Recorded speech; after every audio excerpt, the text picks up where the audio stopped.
You're listening to Stories Behind the Songs with Chris Blair. For more information, check out chrisblair.com. Hey, what's up, everybody? This is another episode of Stories Behind the Songs. I'm your host, Chris Blair, and I'm really excited about this week. I'm sitting down with my buddy, James McNair.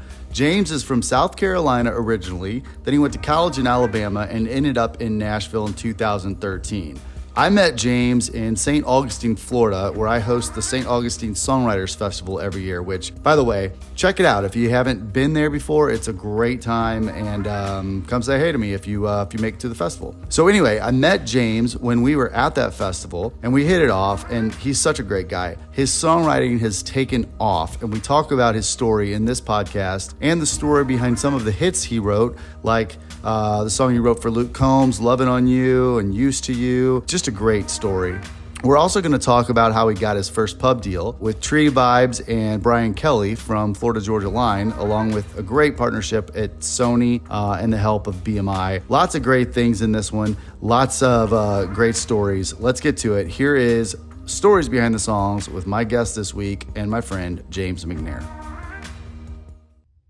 Hey guys, this is Chris Blair with another episode of Stories Behind the Songs, and I'm here today with my buddy James McNair. James, good to have you, dude. Man, thanks for having me. Yeah, man, we've been talking about this for a while, and I'm glad that we finally got it together. So yeah, man, got you here early.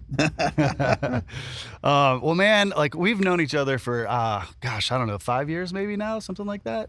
I was trying to think, was it St. Augustine that we met? I think so. Okay, yeah. I might have met you in passing just through playing here, but... Yeah, probably. Yeah. Like, we really got close down at St. Augustine Songwriters Festival, and that was a lot of fun. But, yeah, like, I know a lot of your story, but I just want to, like... I always love to kind of let listeners know a little bit about, like, your background and what got you here. So, you're from South Carolina, grew up kind of on a golf course, and playing rock music, and went to Alabama and got here. So like kind of like give me the quick version of, you know, just the highlights of childhood and getting to Nashville. Yeah, I grew up in a small town called Aiken, South Carolina, and picked up a guitar at like 7 years old. It was this old guitar that my grandma found in an attic, and it was an electric guitar, which is normally, you know, you find an old guitar and it's an acoustic. So I begged and begged and begged for probably months before I had a birthday to get me an amp. And I remember just crossing my fingers that it would actually work. And we got this little Ibanez amp from the music store and plugged the guitar in, and somehow it worked. And back in those days, I could say I'm a little bit older than the new crowd. I'm about to turn 35, so that was in the 90s. So then, you know, pretty much primarily what I was listening to was rock radio. So a lot of those songs were not the hardest to play when you talk about like Lenny Kravitz and Bush and Nirvana. So the first chords I learned how to play were power chords, and I just made a bunch of racket and distortion all the way Oh up. yeah, distortion. Yeah, the next thing I begged for was a distortion pedal. That was a must-have. And so that changed my whole life right there once I got that pedal. And so I'd learn snippets of songs and try to get through them. And so that carried me on to middle school and high school, and I would find random guys in my town that would want to jam, and we'd either go to a basement or a garage and just make a bunch of noise. Like had a buddy who was a drummer and then another guitar player, and we get together, and after probably months of rehearsing, we could get through 2 or 3 songs, like from start to finish, and the rest was just racket and jams. And man, it really, the venom of music really sunk into my veins though at that point. And I just loved playing and performing. So we had a band in high school, and we'd play like those 2 or 3 songs and play for people, and I really enjoyed it. And then I went to college at University of Alabama for my first two or so years of school. and I had a roommate drop out, and I had a whole dorm room to myself. So I pretty much moved the same operation I had back home. I got a drum set in there and like a little bass rig and bass guitar, and I'd find people in my dorm to jam, and we'd put pillowcases on the drums and go in there and try to make just as much noise where they wouldn't care. And the dorm it was called Patey Hall at Alabama, and it was just a wild dorm, so no one cared. I mean, they were rolling kegs up there and all that kind of stuff, so no one cared when we were up there playing music. And the guys that I was playing with at that time, since it was such a big college, they were really good players there. Yeah. So that kind of upped my game. And once my roommate moved out, I was able to write a lot more.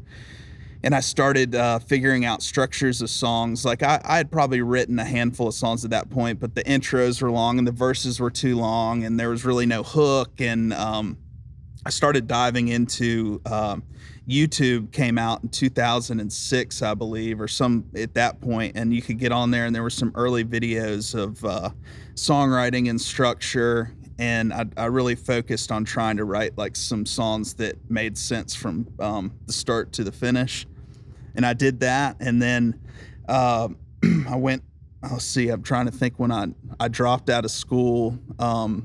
Couldn't really find a major, and it was costing my dad a lot of money. So then I dropped out, went back home, worked for him for like 6 more months, and then transferred to South Carolina. And that's when I really got serious about music, because I was in a couple bands. I played drums for one of them, and then I played guitar in another. And we were actually playing, 25 to 30 songs from start to finish in actual sets and stuff. And that's when I really leaned into writing a lot on my own. And I was in a band right before I moved to Nashville for about a year, and we played in the Southeast, and random people would come up and say, "Hey, what's that 4th song you played?" And I said, "Well, I wrote it." And they were like, "Kenny Chesney could sing that song." And I thought it was I was like, what is he talking about?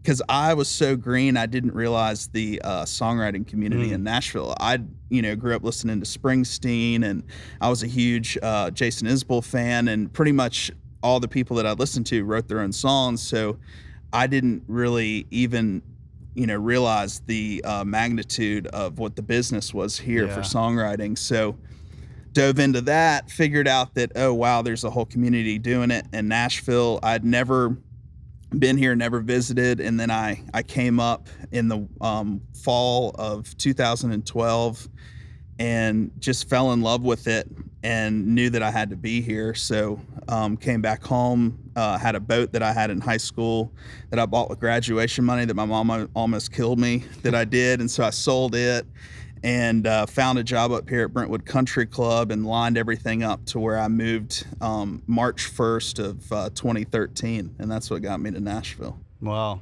So you just hit 10 years. I did. Yeah. I did. Yep. And I still feel like a baby. Yeah. Which is so funny. Well, everybody says it's a 10-year town. And I mean, it's like, there's so many people that, people get lucky and it doesn't happen in 10 years. It's sooner or later. But yeah, I mean, you've really had a lot of success over the last few years. And so let's jump into that. Like once you move here, 2013, mm-hmm. You're here for how long until you start getting messages from BK from Florida, Georgia?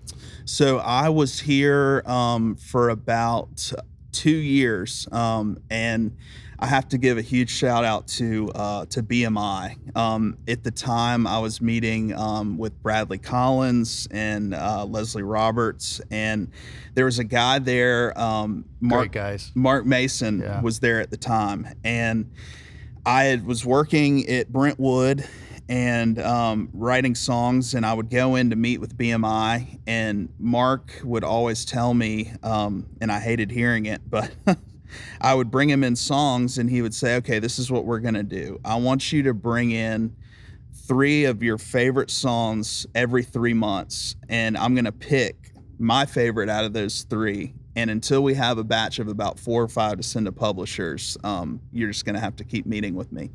And I remember being like, I write every day, and which I was. I had found some co-writers and great writers in town. Summer Overstreet, who's rocking, and like John Langston, Murphy Elmore. And And at that time, it was Ray Fulcher and Luke Combs had just come into town. So we were grinding. So I remember hearing that and being like, and everyone, you know, that moves to Nashville, their latest song is their greatest song. And it didn't get through my head that it's like, you're always on to the next one. And you can't kind of, you know, sit around and sit on idle and just hope that one of these songs that you wrote in the past 6 months are going to do it. You always have to just push forward and go week after week and day after day looking for that next great hook or next great melody. So as the time went on, I met with Mark, like it's down to a T, for about a year and a half. And I played him a few songs every few months. And I remember walking into his office one day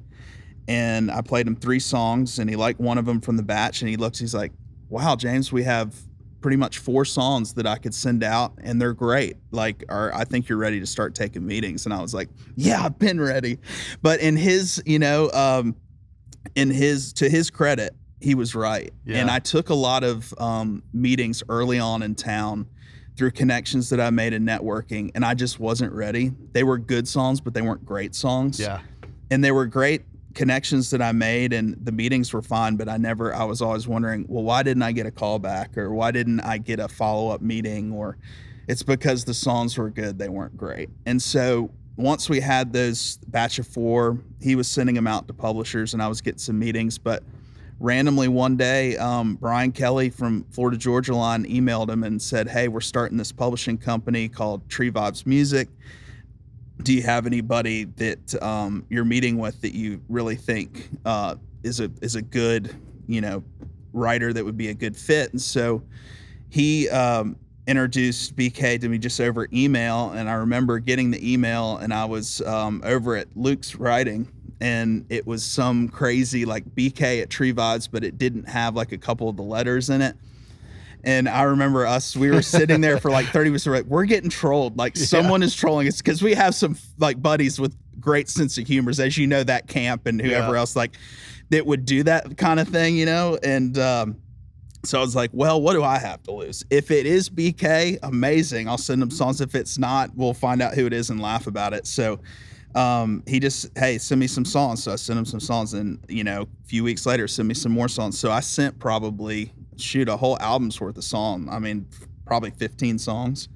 And he was like, well, I want to link you up with one of the first writers we signed, Jordan Schmidt. And I wrote with him and a guy named Zach Lockwood, who was hanging around in that circle at the time. And we wrote a really cool song. So BK liked it.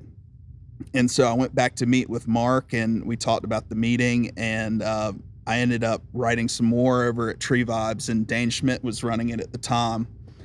And without, you know, missing this huge step, I was at Sony for about a year writing with their writers, like John Langston and Murphy were over there.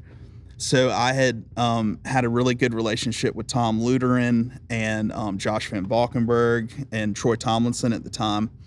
And I was like the annoying fly in the building, where they were like, you're not signed here, but you're here almost every day. Yeah. And so Tom finally was like, what's your deal, man? You know how he is. Yeah. He's like, what do you have going on? Are you meeting with anybody? And I told him, I was like, well, I've had a couple meetings with Tree Vibes, and I really like BK. They're starting something cool over there. And he just point blank told me, because like I said, I'd been over at Sony for about a year and a half. He's like, if you can find someone to team up with us, like Tree Vibes or whoever you're meeting with, that's a good fit, we'll do a JV, we'll team up. And right now we just have too many writers to take you on as like a sole writer at Sony. So of course, me, you know, being the kind of runner and chaser of opportunities, I went back to Tree Vibes and I was like, hey, here's the proposition. You got one of the biggest publishers in the world, and they want to team up. I think it'll be good for you guys for the admin side and have that relationship with a big company since you're starting out, and I can be the guy to do it. Take me,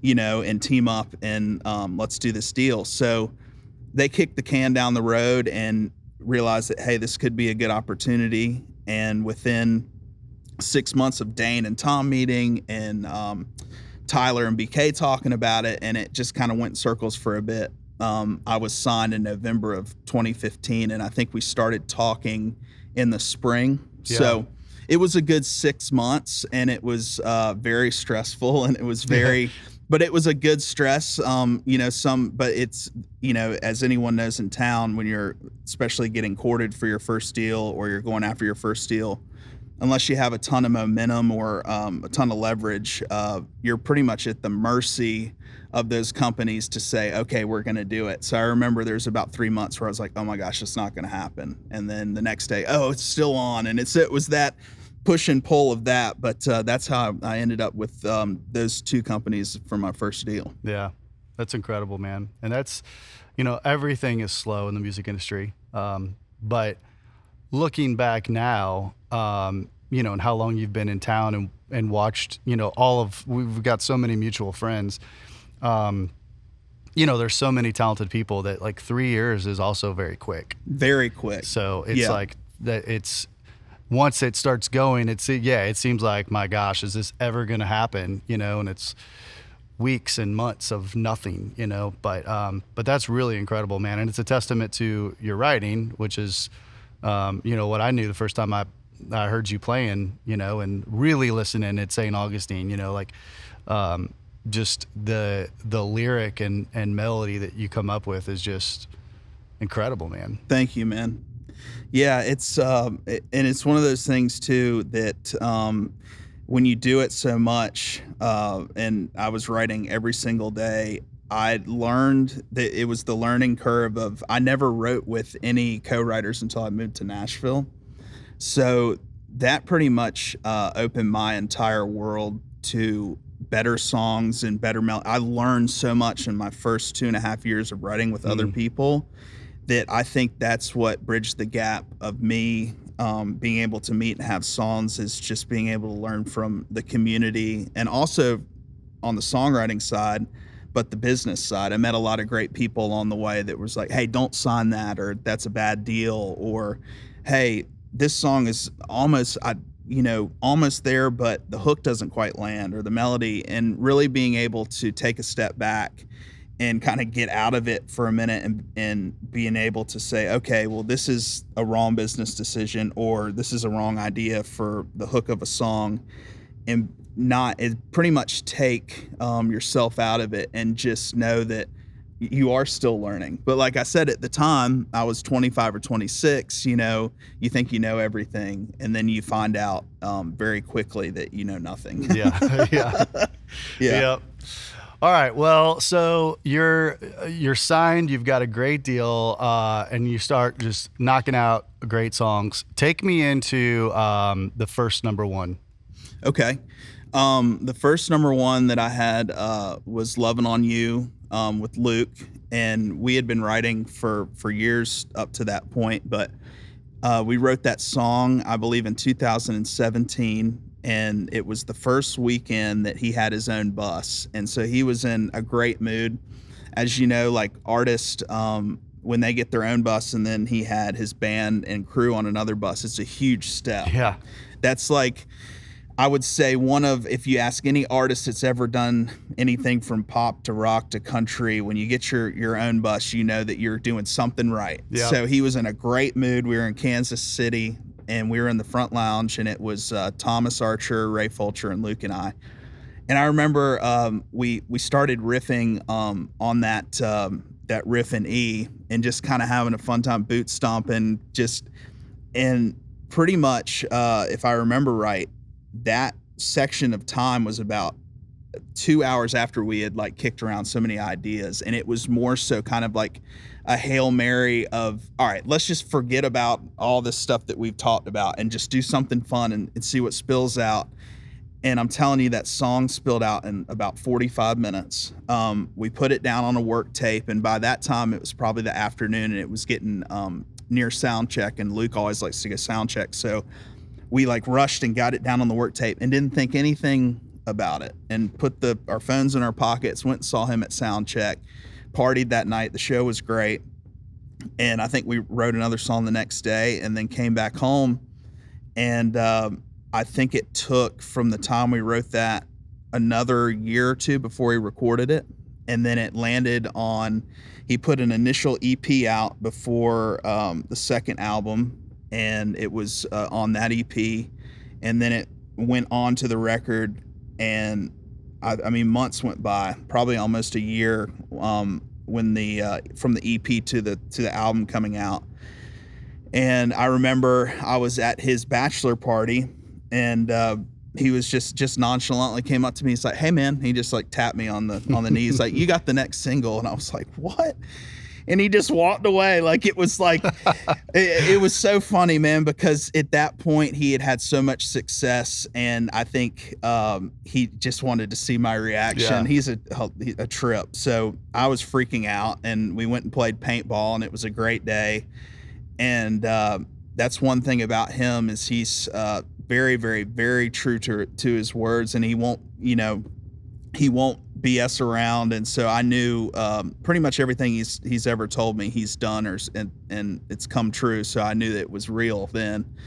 And they put it out in the summer of 2020, which was actually the perfect time for me, because I remember being so burned out, and I had 2 or 3 singles that one had peaked in the 30s, one had peaked in the 50s. Like, it was at that point where I was like, am I ever going to get one that works? And I remember it went to radio and just ripped up the charts. And that was a really, really great moment at the right time in my career to be like, okay, I am here. It's going to work. I think that's probably one of the hardest things for any songwriter, is that moment of where you've been doing it for long enough and you feel like you've written great songs, and you've had the almost maybes, and it's going to be the single, but it's not the single, or it is the single and it fails. And for that one to go, that changed my whole, I would say just my life, for one. Yeah. But it also changed my mindset on, okay, this can actually happen, and it put me on a better spot mentally, I think. Yeah. Yeah. This episode is brought to you by Brit Skin Beauty. Located in the beautiful Indulgence Medi Spa in Mount Juliet, Tennessee, Brittany is the go-to esthetician for facials, dermaplaning, microdermabrasion, waxing, lashes, and any skincare products and consultations. So many people in the music industry use her frequently, and her work speaks for itself. To schedule your next consultation or make an appointment, visit britskinbeauty.com or send an email to britskinbeauty@gmail.com. Man, so how was that for you? Like let's say, like, as it's in the top 10, right? Mm-hmm. Like you're watching it climb. You're like, oh my gosh, like this one's going somewhere. It's in the top 10, not quite number 1. Where's your headspace at that point?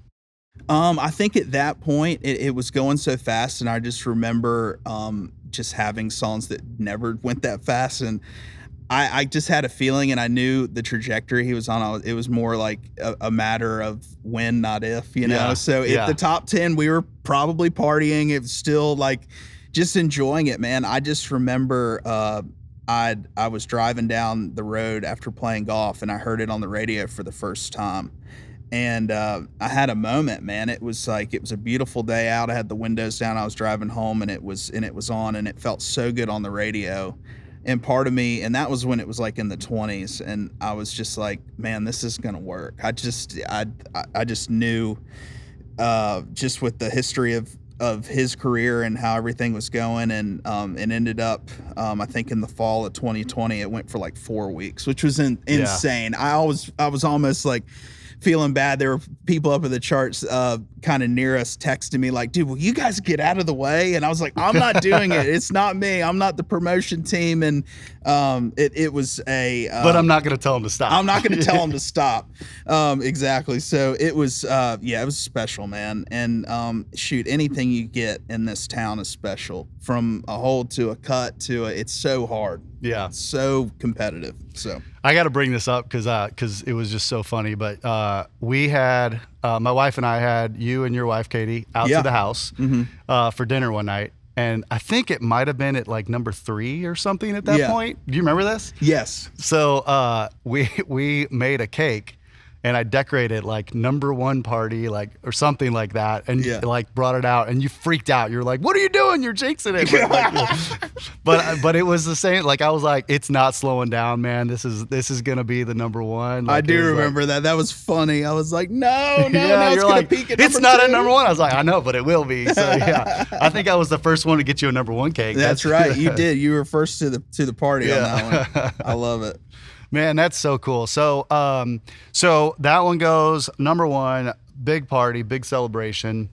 Then kind of walk me through the steps after that, because like things just kind of started pouring out very quickly and happening after that. Yeah. So after that, you know, and I think like I said, every songwriter goes through it. You also, as far as it's like two sides of your brain. It's like one side is relieved and the other side is like, when's my next one? Yeah. You know, the competitive / like, okay, I have to keep this momentum going. So I just kept writing, and I feel like I was getting like a consistent amount of cuts, and that was a whole lot different than what it was, you know, my first 2 years of my deal. I'd get some cuts here and there. And so from that point on, I just really if I was in fourth gear, I was putting it in fifth, and I was writing, you know, twice a day and trying to pretty much get anything in the bin that I could. And from that point on, it was just, I was blessed to have, you know, some cuts come through. And I think a lot of people don't realize, but I've only had 2 #1s. My second one was Going, Going, Gone, which was my most recent one. But I've been blessed to have a lot of songs recorded between that time and Lovin' on You. So, yeah. Do you have a favorite? Oh, geez. Yeah, I get asked this a lot. You know, I have a lot of favorites for different reasons. One of my favorites, and I've stuck to this for a long time, but I wrote a song with Combs called Used to You, and it was one of the first, you know, couple songs that we wrote. And I went into that and I had that title, and I wanted to write like a breakup song, like I'm never getting used to you, you know, being gone type thing. And my uncle had passed away a couple weeks before that, and we were talking about that, and it was unexpected. And that song spilled out. I remember Luke saying, this song isn't about a breakup. Let's write it about, you know, a loss in the family, or make it at least where it's up to the, you know, the listener. Maybe it is a relationship, maybe it is, but it kind of turned into more of a loss of a friend or a family member. And I remember writing that song, and it was super special. And we did this live at Izzy's thing where we had some guys that used to, Preston Leatherman, you know, Preston, he had a film crew, and then we went in there and we recorded that song, and Luke put it up on, or they put it up on YouTube under Luke. And I remember it just like going crazy, and a lot of people loved it.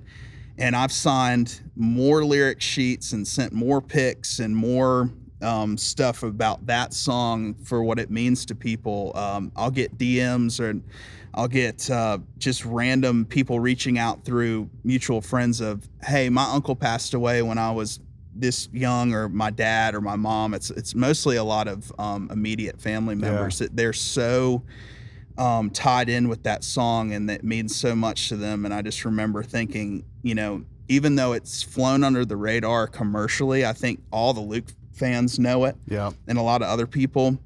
But for it not to be a radio single or a spotlight kind of song, it's been one of my favorites just because for what it's meant to other people. Yeah. Man, that's great. When did you write that? We wrote that, I want to say we wrote that in 2014. Okay. Yeah, I thought it was a while ago. Yeah. So, right after you moved to town. Yeah. Yep. Okay. Man, that's great. So let's talk about life on the road too, because you've been able to jump on the bus with Luke and other guys that you're good friends with, and you know, go to different shows and write. So how's that been?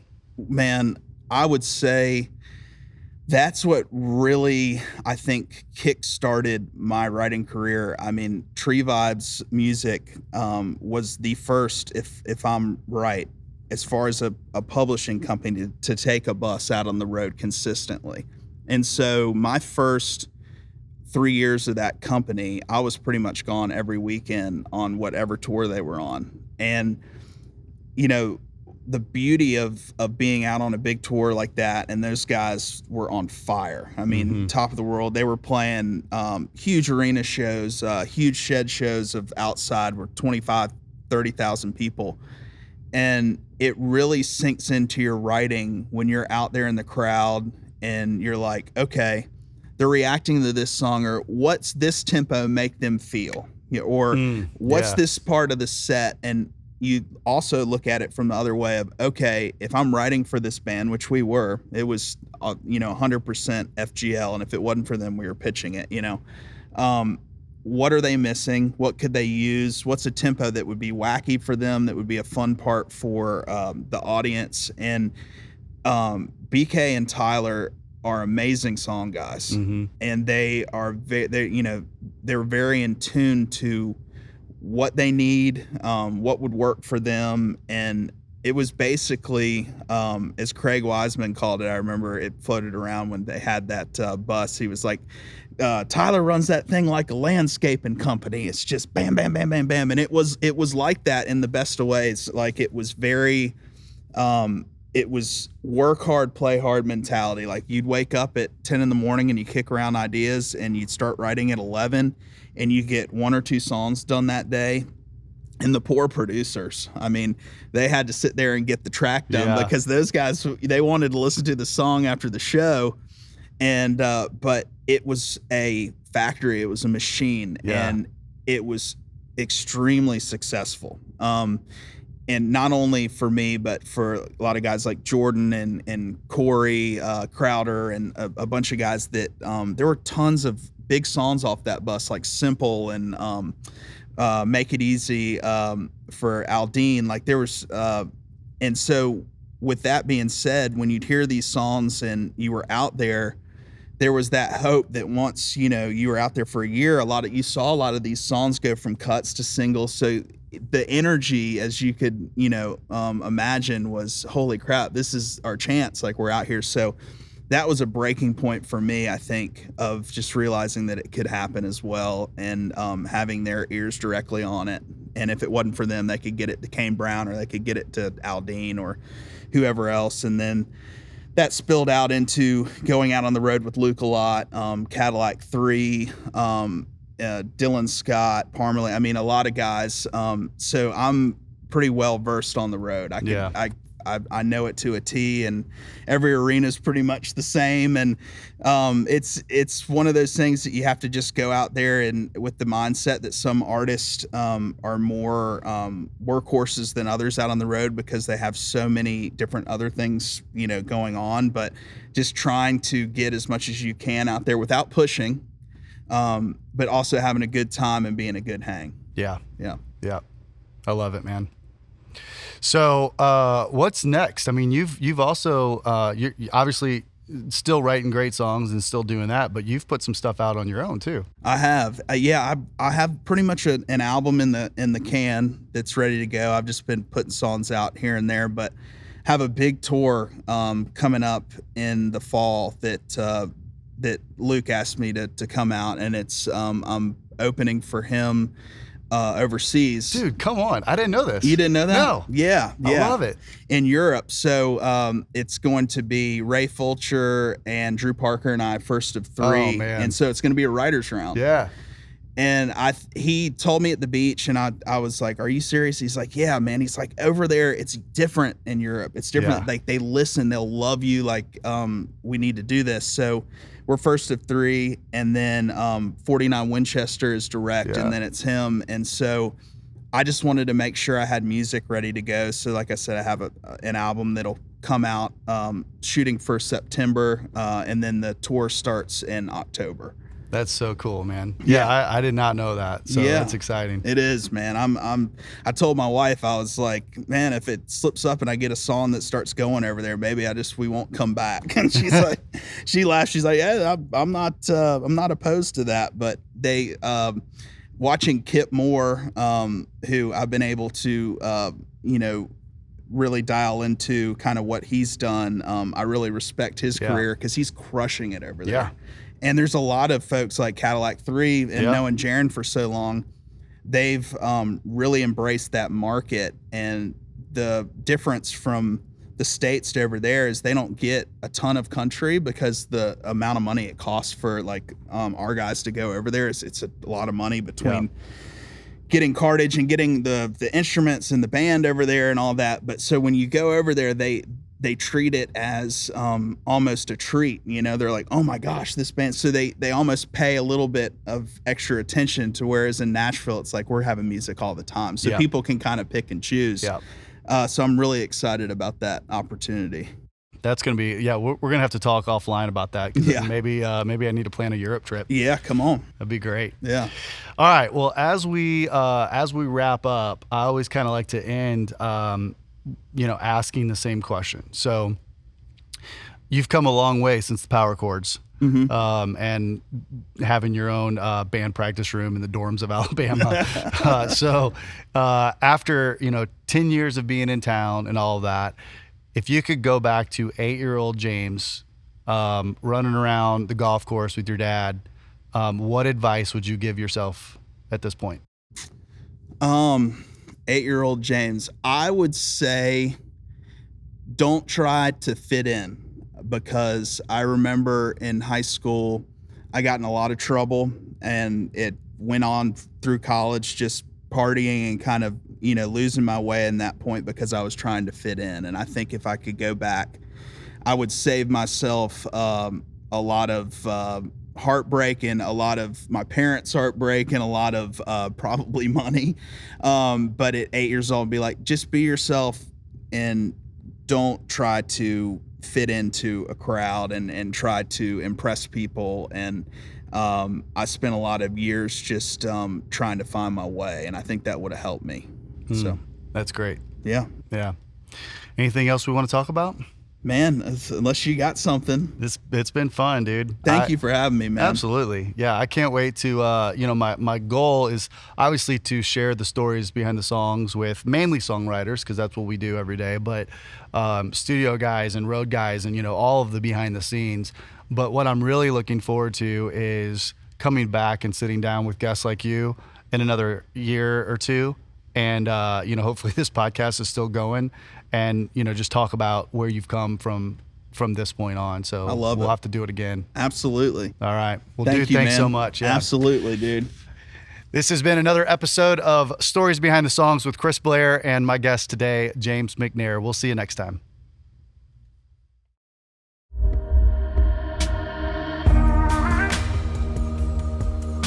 This has been an episode of Stories Behind the Songs with Chris Blair. For more information after the show, head over to chrisblair.com. That's where you can find information on these episodes, trailer notes, video links, all kinds of great stuff. Also, make sure to leave us a great rating on iTunes, like and follow us on Spotify, YouTube, wherever you listen to podcasts. Leave us a comment, let us know what you think. I really hope that you think this show is awesome, and we really appreciate the love and support. I promise to keep gathering great content and continuing to sit down with more amazing songwriters and artists as we grow. Thanks so much for listening. Thanks for the support. We'll see you next time.